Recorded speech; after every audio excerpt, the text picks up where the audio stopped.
Hi guys, it's Loretta with Sparrowhawker Designs. Welcome back to my channel.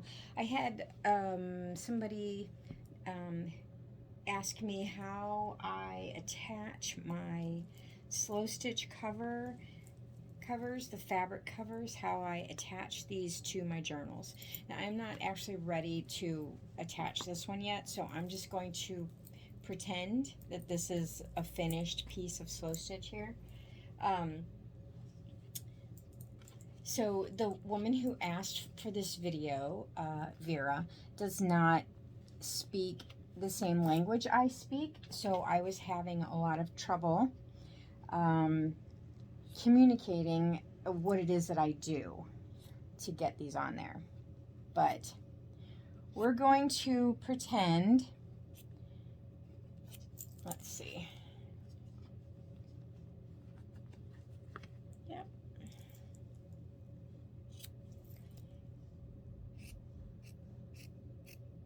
We're going to pretend that this is already a finished journal, okay? So let's pretend that this is a slow stitch piece, okay? It's got all the beautiful stitching on it and everything. And that this is the cover for my journal, okay? This is a pudding box. You would either sew your signatures in and have the strings would come out on the other side, or you could do an invisible spine with your signatures, which is what I often do. And so then I would take now I probably would put some sort of decorative paper on the inside, or maybe even a thin cotton, and wrap it around to the outside. Just very, not the whole thing, but just paper around to the edge, and glue it in here. Or you could use two-sided tape even to get your paper in, but you want to have something in there that's pretty and decorative and whatever.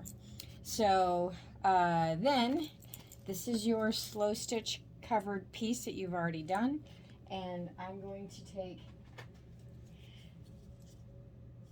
Aleene's tacky glue. You can use anything that is the equivalent of that, and I'm going to put it on I usually put it on the spine first, and I'm going to make sure that it is evenly distributed throughout this whole spine. And then I'm going to line it up and press down. And then that way, there's not going to be a gap there when you open and close it. Okay? It's already glued down. Then I'm going to glue the rest of it the same way. Now, if you were doing a fabric book, so let's say this Jello box was actually,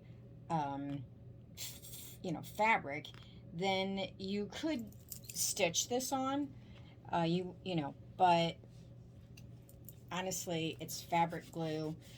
Aleene's is a miracle glue. So this is probably what I would do.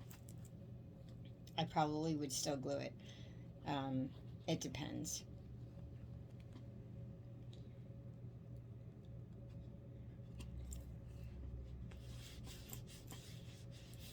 And so there you go.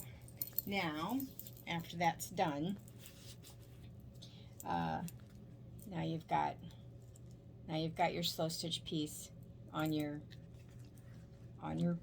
box. Now I would obviously trim this, or I would make sure before I put it on there that it was already cut, and then you could, like, usually whenever I do my slow stitch pieces, I usually have some kind of a decorative edge or overhang down here so that it, it'll hang over the edge a little bit like that. Same thing on this edge, but you just make sure that whatever size box you have, that you make your slow stitch piece the same size, and you do want it to be a little bit bigger than your piece of board, because it is going to bend, and when it bends, it's going to shrink up a little bit from the edge. Not a lot, but a little bit. And then that's what trims and laces are for. You can put a trim along in here. Let's see if I've got something laying around here. You could put a trim along the inside, you know, like that. And then you'll have a trim on the outside, so you won't see this board here. So, okay. I hope that answers your question, Vera, and thank you everybody else for watching if you if you needed to.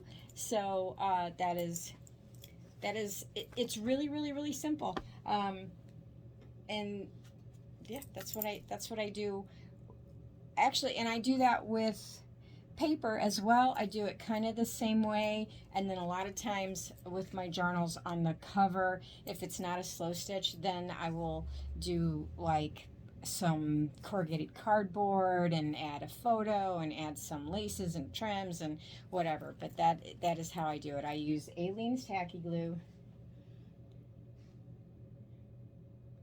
and I just glue it onto the board. But start with the spine first and move your way out so that you don't get any buckles or whatever. So I hope this helped you, and thank you for watching. Bye-bye.